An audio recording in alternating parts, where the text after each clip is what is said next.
कि आईडीई वो एनवायरमेंट होता है जहां पर आपको इतनी स्टेप फॉलो नहीं करनी है। अब देखिएगा जिस दिन हम VS कोड में कोड लिखेंगे ऐसा नहीं करेंगे कि नोटपैड को मिनिमाइज किया फिर कमांड प्रॉम्प्ट को ओपन किया। क्यों? क्योंकि वहां पे आपको एक ही एनवायरमेंट ऐसा मिलेगा जहां कंपाइलेशन रन शॉर्टकट कीज से चलेंगे। लाइक अगर हम नेटबीन्स में काम करते हैं तो हम बोलते हैं शिफ्ट F6, प्रोग्राम कंपाइल और रन हो जाएगा। No need to compile and run differently. जब हम जेल में काम करते हैं तो हम सिंपली लिखते हैं कंट्रोल F9, प्रोग्राम कंपाइल और रन हो जाता है। तो यहां पर जब हम आईडीई एनवायरमेंट में होंगे तो फिर इन स्टेप्स को हम शॉर्टकट कमांड से चलाएंगे, because there is already compiler and interpreter are integrated with each other. ये सब इंटीग्रेटेड होंगे, not notepad, editor, compiler, interpreter, ये सब इंटीग्रेटेड होंगे, जुड़े हुए होंगे। लेकिन यहां ऐसा नहीं है ना, अभी यहां सब अलग अलग है।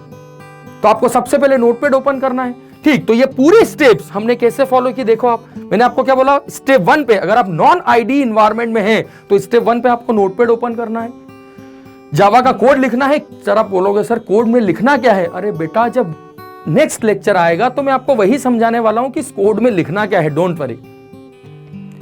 क्योंकि वहां पर मुझे आपको पब्लिक स्टैटिक वॉइड मेन इस एक लाइन को समझाने में टाइम लगेगा, क्योंकि यहां केवल प्रोग्राम लिख के आउटपुट नहीं देखना है, वहां पर एक एक लाइन को समझना है कि why we should write public, what is static, what is void, what is main, what is system, what is out.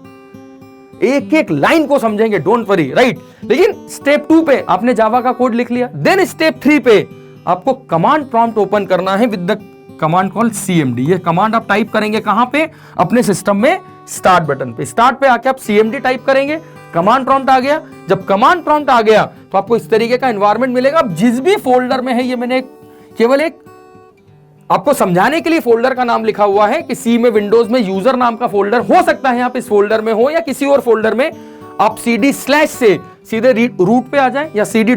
भी मैंने अभी आपको बताई। जब आप रूट पे आ गए तो अब आपको जाना है उस फोल्डर में जिस फोल्डर में आपने जावा के प्रोग्राम को सेव किया है।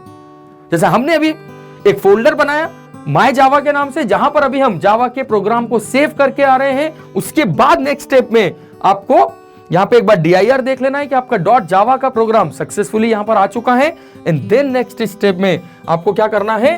कंपाइल करना है, ठीक है। अगर कंपाइलेशन सक्सेसफुली होता है, ओके, और अगर कोई एरर आती है तो बात अलग है, लेकिन अगर कंपाइलेशन सक्सेसफुली हुआ तो आपका प्रोग्राम आपको सीधे इस प्रॉम्प्ट पे छोड़ देगा। लेकिन अगर एरर आई तो क्या होगा, मैंने भी आपको बताया है।